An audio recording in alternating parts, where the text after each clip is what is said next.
দেখেছি বাংলাদেশের এই পর্যন্ত যে 17 বার সংবিধান সংশোধন করা হয়েছে, তার অনেকগুলো সংশোধনী আনা হয়েছে ব্যক্তিকে এম্পাওয়ার করার জন্য কিংবা ক্ষমতাকে কুক্ষিগত করার জন্য।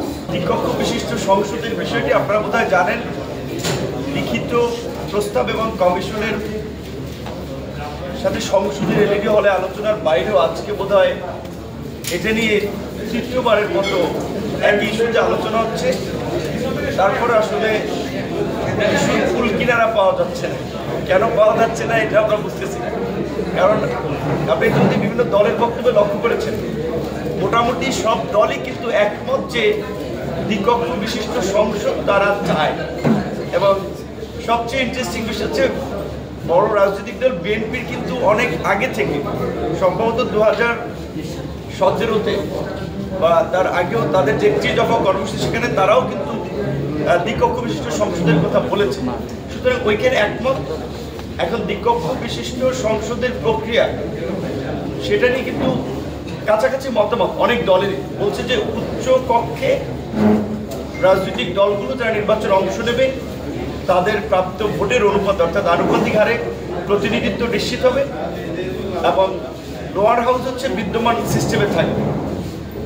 এখানে অনেক দল মোটামুটি একমত। এবং এই ইস্যুটি কিন্তু তিনবার এই ফরেন সার্ভিস একাডেমিতে আলোচনা হয়েছে।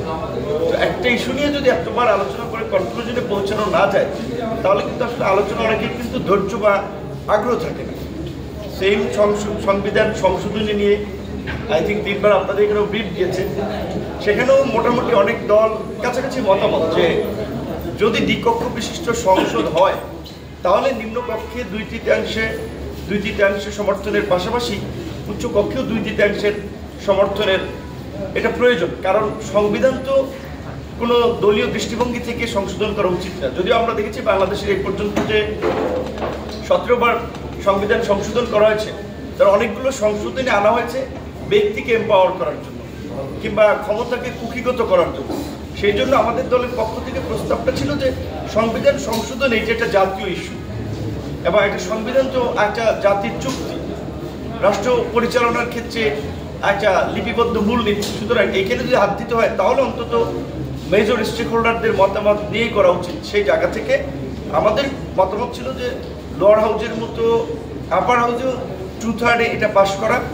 তারপরে আমরা অভ্যন্তরীণ আলাপ আলোচনায় বুঝেছি কিংবা উপলব্ধি করেছি কোনো দল চাচ্ছে যে সেখানে সিম্পল মেজরিটি হইলে তারা এগ্রি হতে পারে। যে জন্য আমাদের পজিশন চেঞ্জ করে আমরা আপনার সিম্পল মেজরিটিতে, যদি সংবিধানের মৌলিক কিছু অনুচ্ছেদ ছাড়া, যেমন এখানে আপনার প্রস্তাবনা চেঞ্জের ক্ষেত্রে কিংবা সংবিধানের 8, 48, 56 বা 142 নম্বর এই রকমের অনুচ্ছেদগুলো সংশোধনের ক্ষেত্রে আমরা গণভোটের যে বিধান, যেটা কেয়ারটেকার গভর্নমেন্টের আপনার রায়ের সাথে আদালতেরও একটা রিলেশন আছে, এইটুকু পর্যন্ত আমরাও একমত হয়েছি যে এই জায়গায় গণভোটটা যেন রাখা হয়।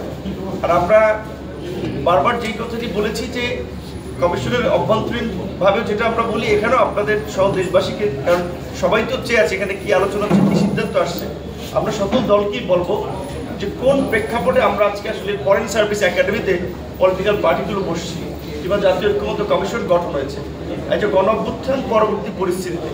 সুতরাং সেখানে রাষ্ট্র কাঠামোর পরিবর্তন, এটা তো গণ অভ্যুত্থানের পূর্বেরই একটা ঘোষণা ছিল এবং শাসনতান্ত্রিক ব্যবস্থা বা সরকার ব্যবস্থার পরিবর্তন, এই যে গণ অভ্যুত্থানের একটা অঙ্গীকার ছিল আমাদের।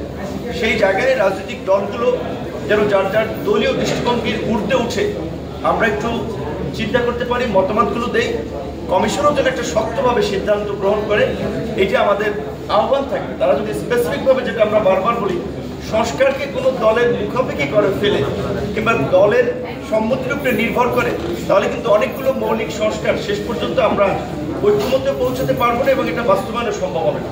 সব বিষয়ে ঐক্যমত হবে না। যেই প্রয়োজনীয় মৌলিক বিষয়গুলো সংস্কার প্রয়োজন, সেটা যেন ঐক্যমত্য কমিশন আলাপ আলোচনার ভিত্তিতে একটা সিদ্ধান্তে আসে, সেটি আমরা বারবার বলছি, সেটা আমাদের প্রত্যাশা থাকে।